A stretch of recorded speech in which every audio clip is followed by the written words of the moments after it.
बिस्मिल्लाहिर्रहमानिर्रहीम। मैं अब्दुल बासित एडवोकेट आपको बताता हूँ आपके मसाइल का हल इस चैनल कानून की निगाह के ज़रिए से और आपके सवालात के जवाबात देता हूँ। आजकल कसरत से मुझसे साथी इस बारे में सवालात कर रहे हैं कि ये जो कॉरपोरेट साइड की प्रैक्टिस होती है और जो ये बैंकिंग साइड की प्रैक्टिस है, ये इस किस्म की प्रैक्टिस के अंदर आप जो है वो कुछ वीडियोज़ बनाएँ और उसकी सीरीज़ बनाएँ जिसके ज़रिए से हमें कॉरपोरेट साइड का काम आ जाए और उसकी समझ आ जाए। क्योंकि नेट के ऊपर दूसरी प्रैक्टिस से मुतालिक तो वीडियोज़ मौजूद हैं, जबकि कॉरपोरेट साइड के काम के अंदर काफ़ी दुश्वारी है।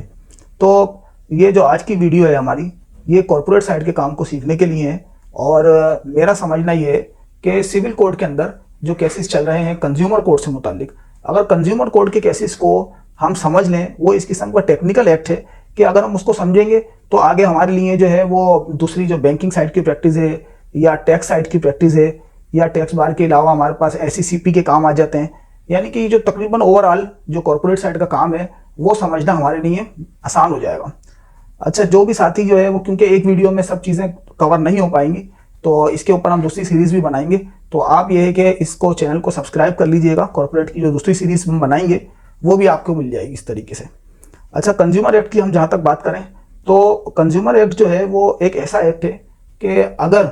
आप इसको सही तरीके से, जो इसका टेक्निकल तरीका है, जो इसके अंदर टेक्निकलिटीज़ हैं, वो सब चीज़ें अगर आप समझ लेते हैं और समझ के उसको चलाते हैं तो आप जो है वो ऐसा होगा कि जैसे अपने इलाके में, अपने ख़ानदान में एक हीरो की हैसियत होगी आपकी, कि कुछ भी मसला हो वकील साहब के पास चले जाओ। वो कंज्यूमर की प्रोटेक्शन का एक्ट है, उसके अंदर जो है वो कंज्यूमर को बहुत फ़ायदा है, बहुत फ़ायदे हैं इसके। और मैंने प्रैक्टिस में ये देखा है कि लोग जो है वो कंज्यूमर एक्ट से ख़ास तौर के ऊपर ज़्यादा फ़ायदा नहीं उठा पा रहे। अच्छा, ये कंज्यूमर प्रोटेक्शन एक्ट जो है 2014 सिंध है और 2009 पंजाब है। इसके अंदर जो है वो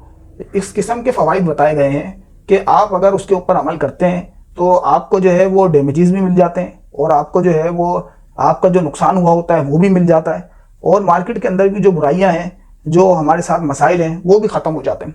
जहाँ तक कंज्यूमर प्रोटेक्शन एक्ट सिंध की बात है तो उसके अंदर अगर मैं टेक्निकलिटीज़ के ऊपर उसकी चलता हूँ और अगर यानी कि उसकी डेफिनेशंस हैं और उसके अंदर दूसरी बातें अगर उसके ऊपर हम बात करते हैं तो वो तो बहुत लंबा मामला हो जाएगा। मैं जो है वो इकोनॉमिक एक्सरसाइज की तरफ चलता हूँ और यही मेरी आदत है कि इससे जो है हमें क्या फ़ायदा हासिल हो सकता है, इससे हमें क्या फ़ायदा है, क्या मामला है। वो जो टेक्निकलिटीज़ होंगे किस सेक्शन के अंदर और किस तरीके से इस किस्म का कोई मामला हो, रूल से मुतालिक कोई मामला हो, तो वो आप कमेंट्स के अंदर मुझसे पूछ लीजिएगा। बहरहाल ये है कि अपने साथियों के लिए मैं ये बात बताता चलूँ कि काम के ऊपर जो फोकस है अगर वो आपका मजबूत होगा तो उसके बाद जो इनकम होती है वो उसका कंसीक्वेंस होता है। यानी कि अगर आप उसको समझ कर करना शुरू कर देंगे, ख़ास तौर से इस किस्म के एक्ट्स को, जो कंज्यूमर प्रोटेक्शन एक्ट है या दूसरे एक्ट्स हैं, इसको समझ लेंगे अगर आप, तो जो उसके बाद इनकम है वो ऑटोमेटिकली आपकी जनरेट होना शुरू हो जाएगी, वो ज़्यादा हो जाएगी हमारी, वो उससे हमें बहुत सारे फ़ायदे हो जाते हैं। इसके अंदर आप ये देखें कि अगर आपने कोई करीम की गाड़ी कोई बुक करवाई है और वो गाड़ी जो है वो देर से आती है या आती ही नहीं है और जो है ना वो आपको उसकी वजह से कोई नुकसान हो जाता है, आप कंज्यूमर प्रोटेक्शन एक्ट में जा सकते हैं। इसके अलावा अगर जो है वो ऐसा होता है आपके साथ कि आपने किसी चार्टर्ड अकाउंटेंट को हायर किया है, आप जो है वो कहते हैं कि हमारा हिसाब लगाए, जो हमारा बिजनेस है, जो हमारे मामलात हैं उसको सॉर्ट आउट करके दे, तो वो जो है वो अपना काम टाइम पर नहीं करता, उसकी वजह से आपको कोई नुकसान हो जाता है। सबसे बड़ा नुकसान तो टाइम का नुकसान है, सबसे बड़ा नुकसान तो मेंटल अगोनी का नुकसान है। वो जो इस किस्म का आपको कुछ भी नुकसान होता है तो वो नुकसान जो है वो आप पूरा कर सकते हैं कंज्यूमर प्रोटेक्शन एक्ट सिंध 2014 के हिसाब से। और इसकी जो है वो अलग से कोर्ट्स बनाई गई हैं। अगर हम जो है वो कराची ईस्ट की बात करते हैं तो कराची ईस्ट की कोर्ट अलग से बनाई गई है और कंज्यूमर प्रोटेक्शन एक्ट की जो कोर्ट है कुरंगी की, वो अलग से बनाई गई है। उसके अंदर इस किस्म के केसेस चल रहे हैं और चलाने वाले उसका खूब फ़ायदा उठा रहे हैं, लेकिन उनकी तादाद कम है, मगर हम उससे ज़्यादा फ़ायदा उठा सकते हैं। ख़ासतौर से जूनियर वकीलों को इससे बहुत ज़्यादा फ़ायदा हासिल हो सकता है। या फिर आपने जो है वो कोई सामान ख़रीदा और वो सामान जो है उसकी क्वालिटी के अंदर कोई डिफेक्ट है या उसकी क्वांटिटी कम थी, कुछ आपको इस किस्म का नुकसान हुआ है, तो उस सूरत में भी आप कंज्यूमर प्रोटेक्शन एक्ट के ज़रिए से फ़ायदा हासिल कर सकते हैं और ये जो है आपको फुली सपोर्ट करता है। होता यह है कि वकील के पास जो लोग आते हैं वो असल में आपको ये नहीं बताते हैं कि हमें कंज्यूमर प्रोटेक्शन एक्ट के तहत इसमें जाना है, हमारे साथ जो है वो ये मसला है, इस सेक्शन की आप अपील लगा दें, इस सेक्शन की आप जो है वो पिटीशन लगाएं। वो ये नहीं बताते, वो अपना मसला बताते हैं कि हमारे साथ ये मसला हुआ है, मैं फ़ना जगह पर गया था, वहाँ ऐसा हुआ, और जो है वो मैंने रेलवे के टिकट बुक करवाए थे, लेकिन ट्रेन लेट हो गई। ट्रेन लेट होने की वजह से मुझे ये नुकसान हो गया, जो मेरी वहाँ फला जगह पर मीटिंग थी वो मीटिंग मिस हो गई, इतने लाख रुपए का नुकसान हो गया, इतने करोड़ का नुकसान हो गया। तो वो अपनी जो भी सिचुएशन है वो बताएगा, उसके हिसाब से आपको उसे देखते हुए कि आया ये केस जो है वो बैंकिंग का बनता है या जो है ये किस चीज़ का बनता है या कंज्यूमर प्रोटेक्शन का बनता है, तो आप उसके हिसाब से केस को सॉर्ट आउट करके कंज्यूमर प्रोटेक्शन के अंदर लगाएंगे। मैं आपको बताता हूँ कि आप उसको किस तरीके से सेफ साइड कर सकते हैं और किस तरह आप उससे फ़ायदा उठा सकते हैं। अच्छा, कंज्यूमर प्रोटेक्शन एक्ट की प्रैक्टिस एक बेहतरीन प्लेटफॉर्म साबित हो सकती है। अगर हम जो है वो कंज्यूमर प्रोटेक्शन एक्ट के तहत केसेस फाइल करते हैं तो हमें ओवरऑल जो पाकिस्तान के हालात हैं उसके ऊपर हमें जो है वो बेहतरी हो सकती है। और ये जो एक गर्मा गर्मी चल रही है और हर दुकानदार का ये कहना है कि यार महंगाई है तो हम भी लूटेंगे, हमें दूसरे लूट रहे हैं, तो ये तो कोई जवाब नहीं है। और इसके खिलाफ अगर हम खड़े हो जाएंगे हमें बहुत ज़्यादा फ़ायदा हो सकता है, ओवरऑल हमारी कंट्री को इसका फ़ायदा हो सकता है। अब हमारे यहाँ बुराई ये है कि जिसको नुकसान हो रहा है और वो कुछ कर सकता है, वो आदमी जो है कुछ करता नहीं है, क्योंकि उसे कोई फ़र्क नहीं पड़ता। वो ये कहता है कि यार अगर 2000 का 5000 का मुझे नुकसान हो गया तो मेरे पास इतना टाइम नहीं है कि मैं जो है वो कोर्ट का रास्ता खटखटाऊँ, मैं जो है वो उसके पीछे जाऊँ, ये सब कुछ करूँ, मेरा इतना बैंक बैलेंस है, इतने मामलात हैं, मेरे लिए जो है ये पैसे कोई काउंट नहीं करते, मेरे लिए टाइम काउंट करता है, उसकी ये सोच होती है। अच्छा, वो जो एक्चुअली जिसके लिए जिसने अपने मोबाइल में लोड करवाया था 1500 रुपये का और वो लोड नहीं आया, उसे नुकसान हो रहा है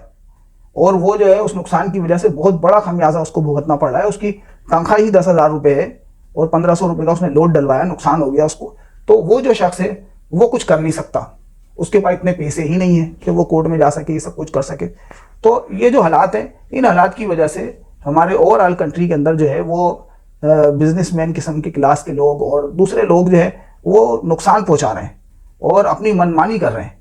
तो हम जो है वो हमें एक बेहतरीन प्लेटफॉर्म मिला है इस कोड के ज़रिए से, जिससे हम बहुत से फ़ायदे हासिल कर सकते हैं। एक बहुत अहम बात मैं आपको इस एक्ट से मुतालिक ये बताऊं कि अगर मिसाल के तौर पर मेरे अपने केस के अंदर एक मरतबा ऐसा हुआ कि वो जो हमारे क्लाइंट थे वो पाकिस्तान से गए ग्रीस और जो है वो यूनान से, फिर वो जो है किसी दूसरे कंट्री में गए। इस दौरानिए में उनके जो लगेजेस थे वो गुम हो गए, उनका सामान आगे पीछे हो गया, कुछ मामला हो गया। अब वो जब वहाँ से वापस आया है, वो शादीशुदा जोड़ा, तो वो कहता है वकील साहब मेरे साथ जो है वो ऐसा ऐसा हुआ है यूनान में, और मेरी जो है वो विया नोवान जो है वो फ़्लाइट थी और ऐसा हुआ है और ये मामला है। अब मैंने जो है वो उसके ऊपर जो एक्शन लिया, जो प्रोटेक्शन कोर्ट के अंदर हम गए, कंज्यूमर प्रोटेक्शन की खूबसूरती ये है कि यूनान में हुआ हुआ वकूआ यहाँ की आप कंज्यूमर प्रोटेक्शन कोर्ट के अंदर जाते हैं और आपको फ़ायदा हासिल हो जाता है, और हुआ उसको फ़ायदा हासिल। आपके पास जो भी शिकायत आती है, आपके पास जो भी मसला आता है कोई लेकर के मेरे साथ ऐसा हुआ है और जो है ना वो मुझे इस किस्म का नुकसान हुआ है, मैंने वहाँ से प्रोडक्ट ली थी और इम्तियाज़ से ख़रीदी थी और ऐसा हुआ और ये नुकसान हुआ, आपने सबसे पहले उसके अंदर इस बात को जांचना है, इस बात को देखना है कि आया ये जो नुकसान है ये प्रोडक्ट का नुकसान है या ये सर्विसेज का नुकसान है। नुकसान दो किस्म के चल रहे हैं इसके अंदर, साइड बाय साइड चल रहे हैं कि सर्विसेज का मैटर है कि सर्विस प्रोवाइड करने में कुछ मसला हुआ है, या प्रोडक्ट का मैटर है। यानी जैसे किसी शोरूम से आप कोई गाड़ी बुक करवाते हैं तो वो जो शोरूम वाले हैं उन्होंने तो वो गाड़ी नहीं बनाई है, वो गाड़ी तो मंगवाई है उन्होंने जापान से, लेकिन आप जब क्लेम कर रहे हैं तो आप उस शोरूम के हिसाब से उसको क्लेम कर रहे हैं। अब आपको ये देखना है कि ये जो नुकसान हो रहा है ये सर्विस की वजह से हो रहा है, जो सर्विसेज प्रोवाइड की गई हैं, या उसकी प्रोडक्शन के अंदर कोई नुकसान है, प्रोडक्ट का कोई नुकसान है। जो भी मामला है उसको देखना पड़ता है उसके हिसाब किताब से, और ये देखने के बाद आप कंज्यूमर प्रोटेक्शन एक्ट के अंदर आगे उसको प्रोसीड करते हैं साइड बाय साइड करके कि मैंने किस तरफ जाके अपने क्लाइंट को फ़ायदा पहुंचाना है। जहाँ तक मैन्युफैक्चरिंग का ताल्लुक है कि वो जो प्रोडक्ट मैंने वहाँ से ली है उसके अंदर ये डिफ़ॉल्ट था, और जो है वो जो गाड़ी मैंने ली थी उस पर डेंट लगा हुआ था, कोई और मामला है, तो वो जो मैन्युफैक्चरिंग के मामला हैं वो डील करता है कंज्यूमर प्रोटेक्शन एक्ट का सेक्शन 4 से लेकर सेक्शन 12 तक। ये जो सेक्शंस हैं ये मैन्युफैक्चरिंग फॉल्ट से मुतालिक हैं कि मैन्युफैक्चरिंग के अंदर जो फॉल्ट आया है इसके अंदर आपने किस तरीके से चलना है, उसको क्या तरीक़ेकार है, उसको पढ़ने से समझ में आ जाएगा। मैं अभी जो बता रहा हूँ आपको, मैं आपको इन शॉर्ट आपके फ़वाइद बता रहा हूँ, फिर वो जो भी कोई मामला हो वो आप कमेंट्स में पूछ लीजिएगा। और अगर आपका मसला होता है कोई डिफेक्टिव सर्विसेज का कि मैंने जो एयरलाइन का बुक करवाया था टिकट वो जो है लेट कर दिया उन्होंने, उसकी वजह से ये मामला हुआ, या जो मेरा सामान था वो सामान वहाँ नहीं पहुँच पाया, या वो सामान रास्ते में कहीं जो है वो गुम हो गया है, कोई और मामला हो गया है, तो उसको डील करता है कंज्यूमर प्रोटेक्शन एक्ट सिंध का सेक्शन 13 से लेकर सेक्शन 17 तक। आप इसको एक नज़र पढ़ लेंगे, समझ में आ जाएगा। जो समझने की बातें हैं खास वो मैं आज आपको इस वीडियो के जरिए से बता रहा हूँ। इससे पहले कि हम इस तरफ चलें कि इसके अंदर एक्ट के अंदर जो है वो क्या प्रोसीजर है और क्या बात है, उससे पहले मैं आपको ये बताता चलूँ कि कोई भी जो एक्ट होता है उसके अंदर उसके मतलब रिपील के होते हैं मामलात, या फिर जो है वो ओवरराइटिंग इफेक्ट होता है उसका, वो पढ़ना ज़रूरी होता है कि ये जो इससे पहले वाले एक्ट्स हैं उसके ऊपर क्या करता है। अच्छा, ये जो कंज्यूमर प्रोटेक्शन एक्ट है, ये कंज्यूमर प्रोटेक्शन एक्ट का ओवरराइटिंग इफेक्ट नहीं है, यानी इससे पहले जो भी एक्ट्स थे वो अपनी जगह पर लागू रहेंगे और ये भी चलेगा। इसका फ़ायदा सबसे बड़ा ये है कि अगर आप चाहते हैं कि मैं जो है वो रिकवरी का सूट फाइल करूँ तो आप रिकवरी का सूट फाइल कर लें, किसी सिविल अदालत से रुजू कर लें। और अगर आप ये चाहते हैं कि नहीं मैं जो है ना वो ऐसा करता हूँ कि कंज्यूमर प्रोटेक्शन एक्ट में जाता हूँ, ख़ासतौर से हमारे जो वकील साथी हैं वो तो क्योंकि रोज़ाना कोर्ट में ही होते हैं, अगर उनके साथ कोई ऐसा मामला है तो वो अपने मैटर के अंदर, मेरा मशवरा ये है कि आप कंज्यूमर कोर्ट से रब्ता करें। वो स्पीडी रेमेडी है, उसमें टाइम कम लगता है और जल्दी काम हो जाता है और बड़े बड़े फ़ायदे हैं इसके। और कुछ फ़ायदे मैंने आपको बताए और मैं मज़ीद आपको बताता हूँ। जिस तरीके से बैंकिंग सर्विसेज हैं, अगर बैंक अपनी सर्विस के अंदर कुछ मतलब गड़बड़ कर देता है, हमारी जो है हमें जो है वो सही सर्विस प्रोवाइड नहीं करता, अक्सर ATM नहीं चलता है, अक्सर जो है वो टाइम से हमारे पास स्टेटमेंट नहीं पहुंचता है, जिसकी वजह से हमें नुकसानात होते हैं। इस तरह का अगर कोई मामला है, आप जो है वो या तो कंज्यूमर प्रोटेक्शन एक्ट में चले जाएं, कंज्यूमर कोर्ट से रब्ता कर लें, या बैंकिंग कोर्ट में चले जाएं, दोनों आप मामला कर सकते हैं। ये ओवरराइटिंग इफेक्ट नहीं है इसका। अच्छा, एक और अहम बात जो मैं आपको बताऊं इसके अंदर कि ये जो सेक्शन 2E है, इसके अंदर कंज्यूमर की डेफिनेशन बताई गई है। अच्छा, अगर आप इस डेफिनेशन को सही तरीके से समझ लें तो आपको आधा एक्ट तो उसी वक्त समझ में आ जाएगा कि कंज्यूमर होता कौन है, किसकी बुनियाद के ऊपर हम जो है वो केस फाइल करने जा रहे हैं। ये जो केस है ये कस्टमर का केस नहीं है, ये केस जो है वो कंज्यूमर का केस है। ये केस उसका है जो उस प्रोडक्ट को इस्तेमाल करेगा, इस्तेमाल करने वाले का केस है। तो ये लिखा हुआ है सिंध कंज्यूमर प्रोटेक्शन एक्ट के सेक्शन 2E के अंदर, कंज्यूमर वो है जो चीज़ को इस्तेमाल करने के लिए ख़रीदता है और किसी दूसरे को बेचने का कारोबार नहीं करता। यानी कि अगर कोई होलसेलर है, वो बहुत सारा सामान खरीद कर लाता है, फिर आगे जो है वो रिटेलर्स को बेचता है, उसकी दुकान है, तो वो कंज्यूमर प्रोटेक्शन एक्ट के अंदर नहीं आ रहा। हाँ, ये बात अलग है कि उसकी होलसेल की दुकान है, लेकिन उसने अपने इस्तेमाल के लिए ये कुर्सी खरीदी है, कोई चीज़ खरीदी है, और उसके अंदर कोई मामला आ जाता है तो वो तो कंज्यूमर में आ जाएगा। लेकिन जो सामान मर्चेंडाइज जो है वो खरीद कर आगे सेल आउट कर रहा है, वो कंज्यूमर प्रोटेक्शन एक्ट के अंदर नहीं आ रही, क्योंकि वो तो उसका कारोबारी मामला हैं, वो सेल्स एंड गुड्स एक्ट और जो दूसरे मामला हैं वो मैं आगे आपको बता दूंगा। लेकिन इस डेफिनेशन के अंदर वो चीज़ फॉल नहीं करती है। और या फिर वो शख्स जो कि सर्विसेज को हायर करता है और उसका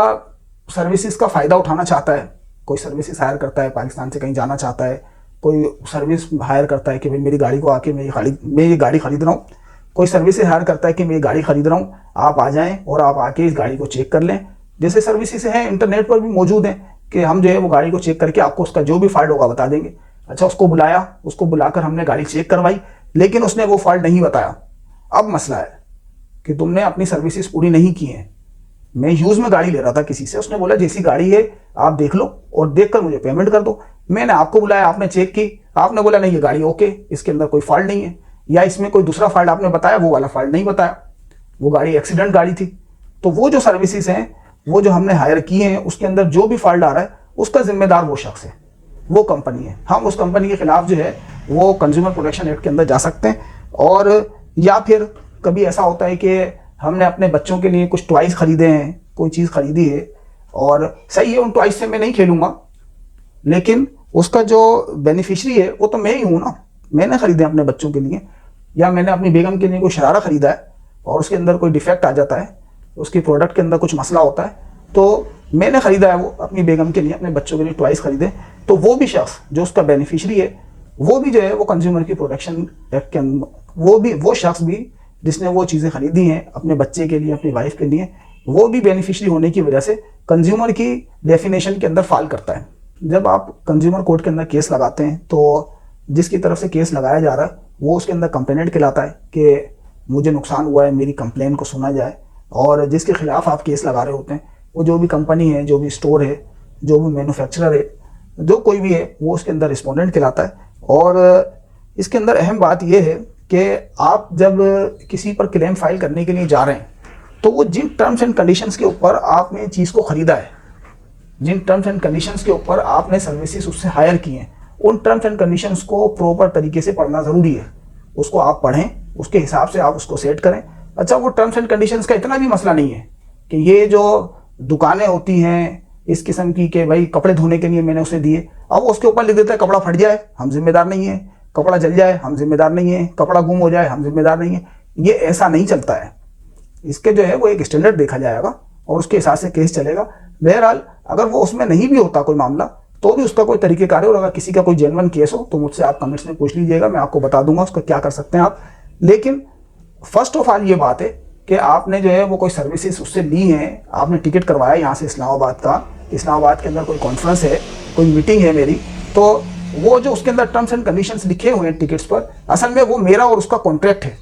PIA का और मेरा कॉन्ट्रैक्ट हुआ है। उस कॉन्ट्रैक्ट के अंदर हमने कोई जगह ढूंढनी होती है, वो जो हम जगह हमें मिलेगी उसके ऊपर हम खेलेंगे और उसके ऊपर हम अपना काम निकाल लेंगे। हमारे केस में एक जगह ऐसा भी हुआ कि हमारे एक साथी वकील साहब ही हैं वो, तो उन्होंने जो है वो गाड़ी बुक करवाई, और वो गाड़ी जो उन्होंने बुक करवाई थी वो ग्रे कलर की थी, और वो जो गाड़ी वहाँ से आई है हमारे पास तो वो जो है वो ब्लैक कलर की थी। तो देखा जाए अगर तो उसके अंदर मैन्युफैक्चरिंग फॉल्ट तो कोई नहीं है, वो गाड़ी तो बिल्कुल ठीक चल रही है, उसके अंदर मैन्युफैक्चरिंग का कोई फॉल्ट नहीं है, लेकिन उसके अंदर कलर का फॉल्ट है। अच्छा, वो जो है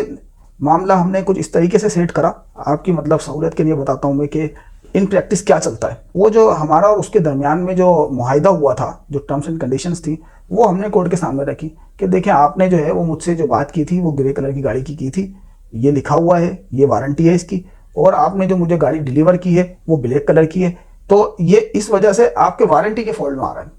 तो वो वारंटी की वजह से हमने कंज्यूमर प्रोटेक्शन एक्ट के अंदर अल्हम्दुलिल्लाह उसका फ़ायदा हासिल किया। आप इस तरह से भी फ़ायदा हासिल कर सकते हैं। ये वाहिद कोड है कंज्यूमर प्रोटेक्शन कोड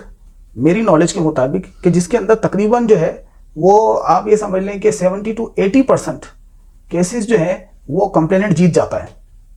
ये इसकी मज़ेदारी है। आप केस लगाते हैं और केस अगर आपने प्रॉपर लगाया है, डैमेजेस भी मिल जाएंगे आपको, या उसके बदले में कोई दूसरी चीज़ मिल जाएगी, अगर पैसे वापस चाहिए वो मिल जाएंगे, लेकिन बना हुआ प्रॉपर होना चाहिए,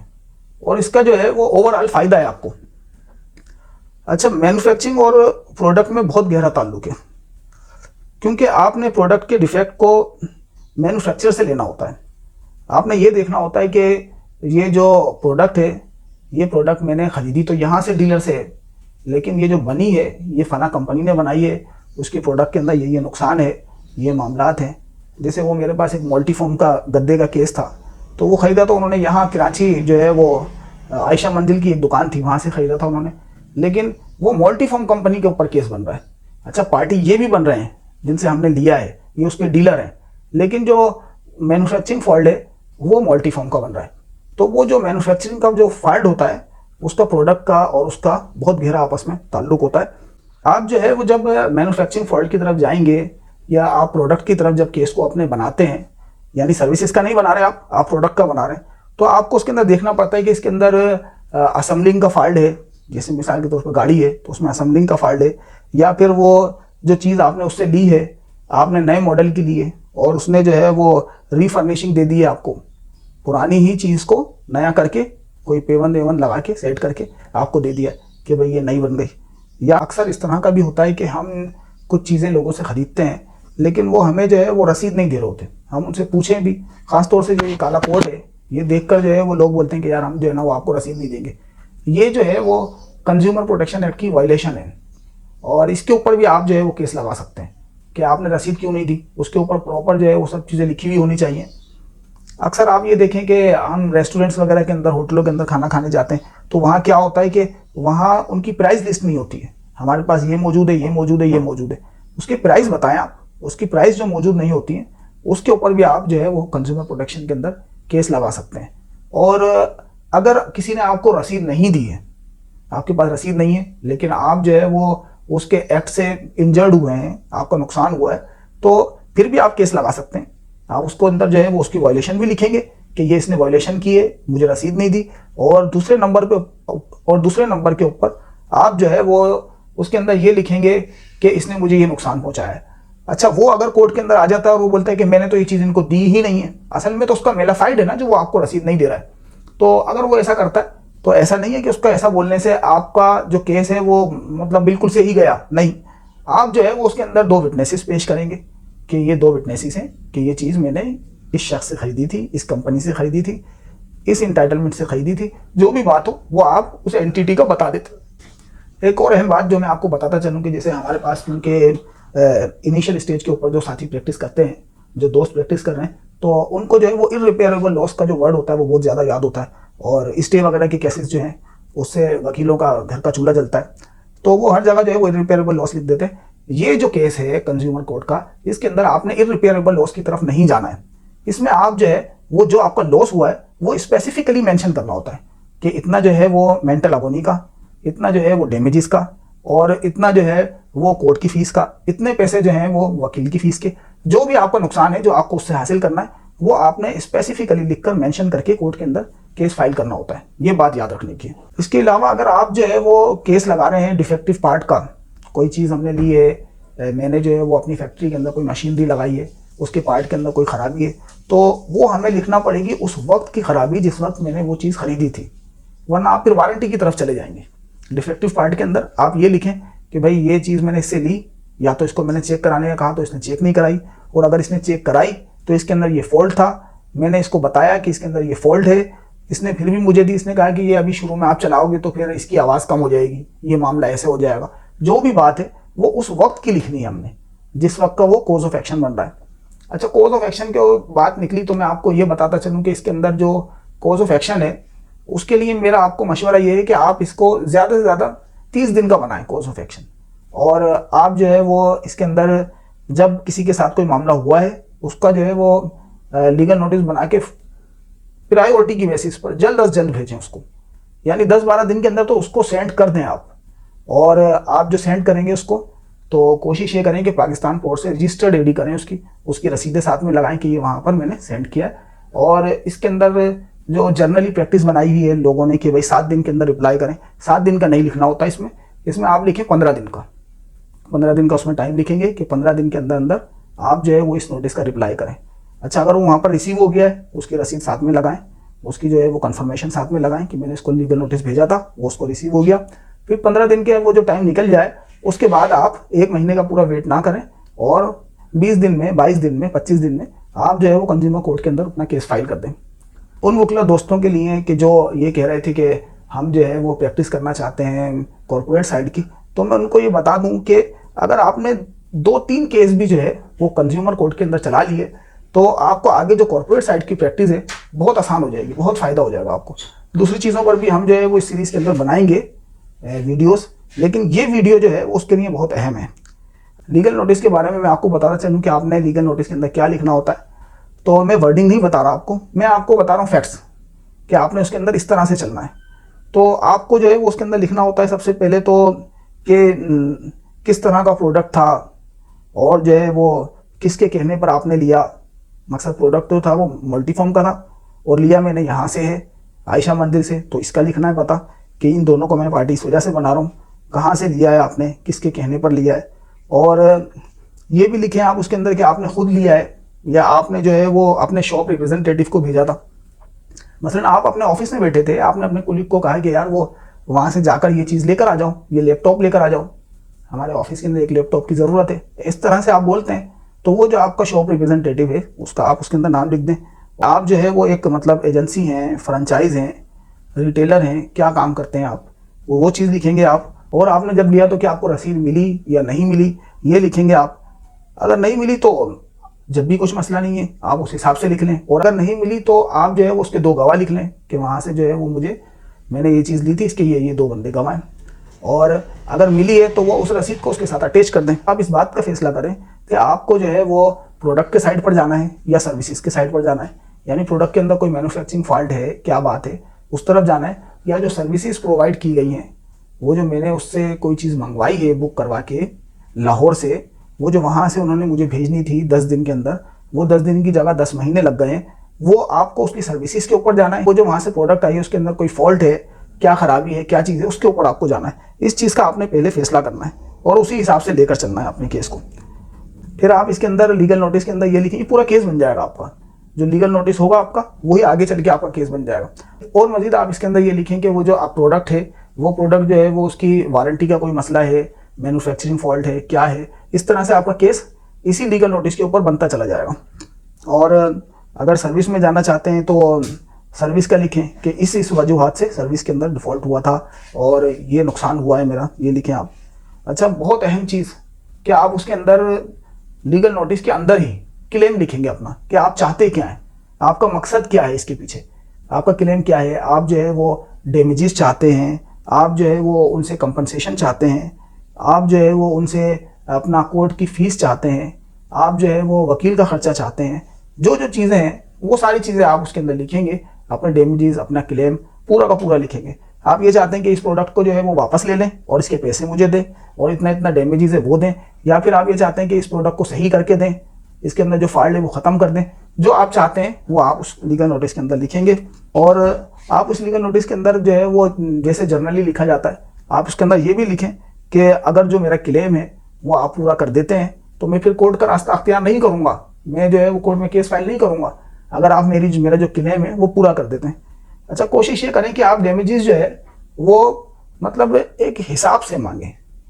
कि 10,000 रुपये की चीज़ है जो आपने ख़रीदी है, उसमें आपको नुकसान हुआ है और आप जो है वो 10 अरब रुपए के उससे डैमेजेस मांग रहे हैं। ऐसा नहीं करें। उसके अंदर आप उस लीगल नोटिस को, मेरा जो भाइयों वाला मशवरा है, मेरी जो प्रैक्टिस है, उस हिसाब किताब से आप उसका क्लेम करें जो बन रहा है। क्योंकि आम तौर से ऐसा होता है कि जब हम किसी को नोटिस भेजते हैं, प्रैक्टिस की बात बता रहा हूँ आपको, तो वो जो मुखालिफ होते हैं वो ये सोचते हैं इसके अंदर कि यार हम इसके अंदर किसी को वकील हायर करते हैं तो इतने इतने पैसे वो लेगा, इतना टाइम लगेगा, ऐसा है, ये है, वो है, और हम अगर ऐसा करते हैं तो ऐसा हो जाएगा। तो वो जो है वो आपकी जो भी बातें होती हैं उसके ऊपर बातचीत करके मसले को वहाँ पर भी हल कर देते हैं। वो आपको केस नहीं भी लगाना पड़ता अक्सर वक़्त, अगर मजबूत आपका लीगल नोटिस है। और आप लीगल नोटिस के अंदर अगर कोई स्टैंडर्ड है, जैसे फूड के मामलात के अंदर स्टैंडर्ड होता है कि भाई इस स्टैंडर्ड की फूड होनी चाहिए, ये जो चीज़ें मैंने मंगवाई हैं आपसे इस स्टैंडर्ड की होनी चाहिए, वो उस स्टैंडर्ड से गिरी हुई चीज़ें, तो वो जो स्टैंडर्ड है वो आप स्टैंडर्ड लिखें। फूड का होता है, दूसरी चीज़ों का स्टैंडर्ड होता है। इसके अलावा बस वही बात के 15 दिन के अंदर जो है वो लीगल नोटिस का मेरा आप जवाब दें,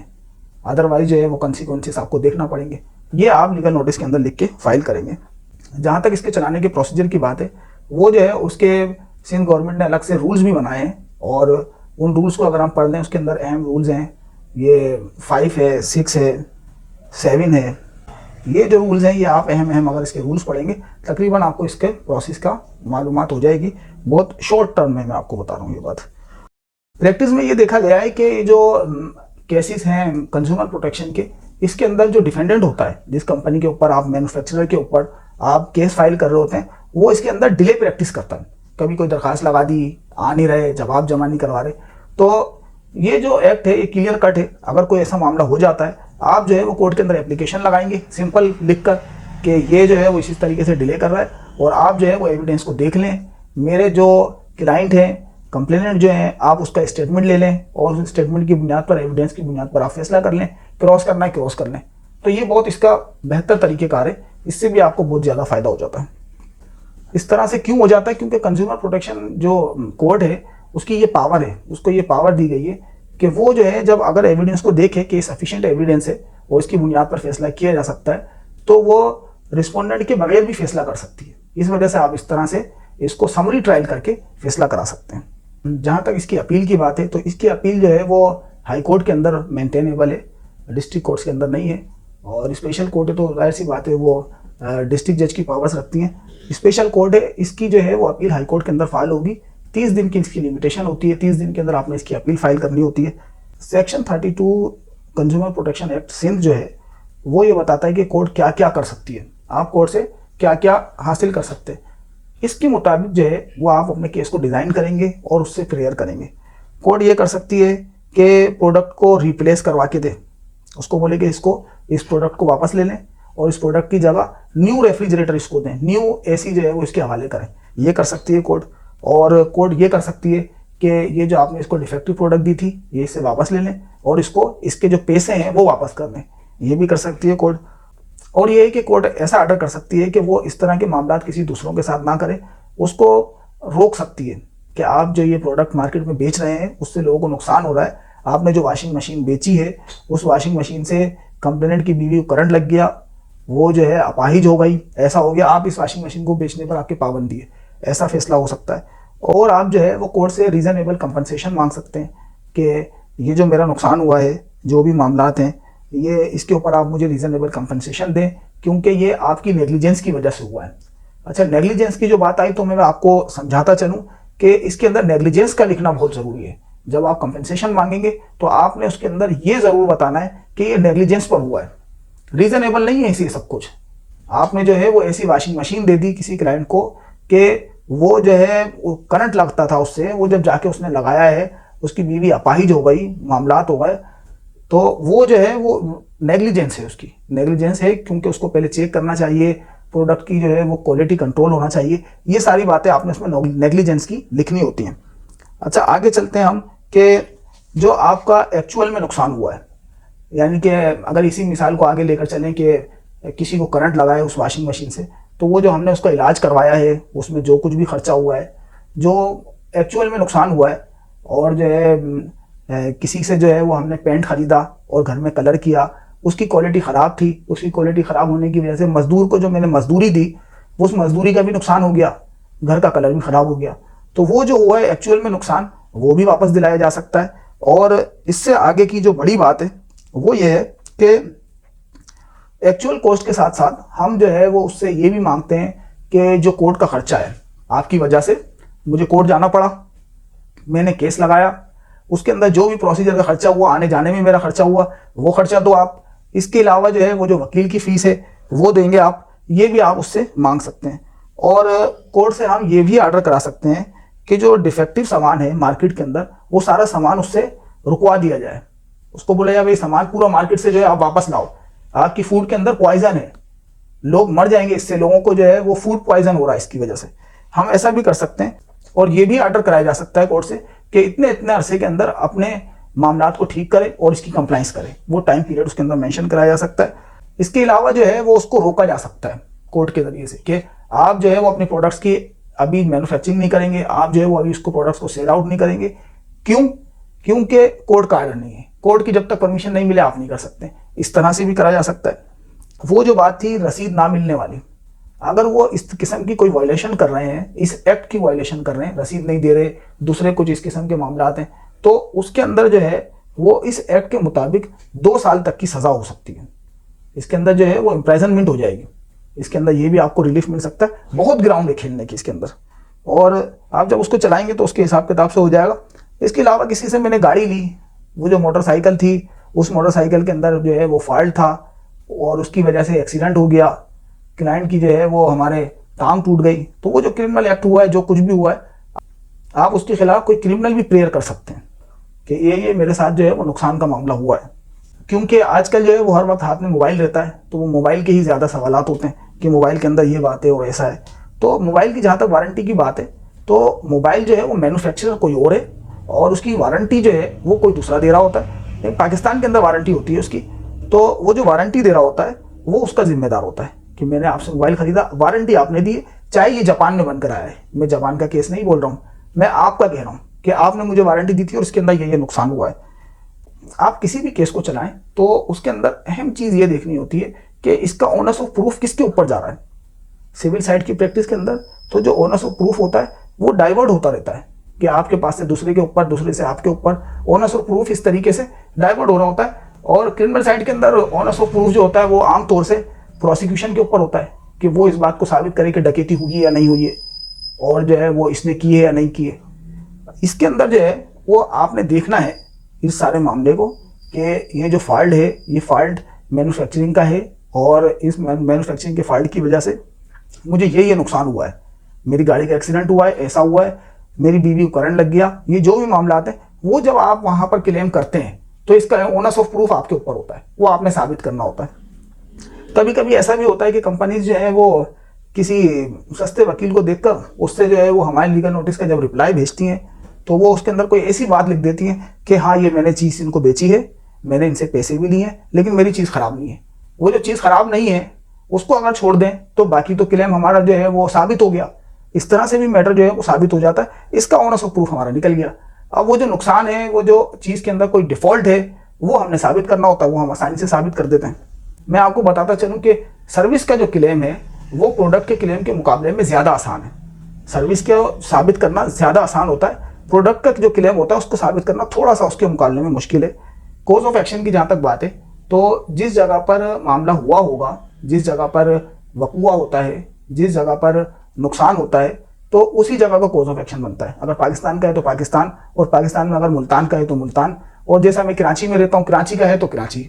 वो उसी जगह का कोज ऑफ एक्शन बना के उसी कंसर्न कोर्ट के अंदर आपने केस को फाइल करना होता है। एंड इन दी एंड आपको अहम बात ये बताता चलूँ कि टेलीकॉम कंज्यूमर प्रोटेक्शन रेगुलेशन 2009 के मुताबिक अगर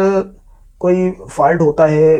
टेली कम्युनिकेशन से मुतालिक, हम जो है वो वहाँ से बैलेंस डलवाते हैं, उसके अंदर कुछ मसला होता है, कुछ और बात होती है, तो उसका जो केस चलेगा, उसका केस उस टेलीकॉम कंज्यूमर प्रोटेक्शन रेगुलेशन 2009 के मुताबिक चलेगा, और वो कंज्यूमर प्रोटेक्शन एक्ट 2014 के मुताबिक नहीं चलेगा। उस पर भी जो है मैं इसके बाद एक वीडियो बना लूँगा, आपको बताऊँगा। बैंकिंग्स पर भी बनाएंगे। जैसा कि हमारी सीरीज़ मैंने आपको शुरू में ही बताया कि ये कॉर्पोरेट लॉ से मुतालिक हमने एक सीरीज़ का आगाज़ किया है, तो इसको चैनल को सब्सक्राइब कर लें और जो है ना वो देखते रहें। मैं इसके ऊपर फर्दर सीरीज़ बनाऊंगा, तो इंशाअल्लाह ताला हम साथी सब मिल के जो है वो कॉर्पोरेट साइड की प्रैक्टिस के अंदर मजबूत हो जाएंगे। और जो ये बेलों वेलों का काम है ना हमारे पास,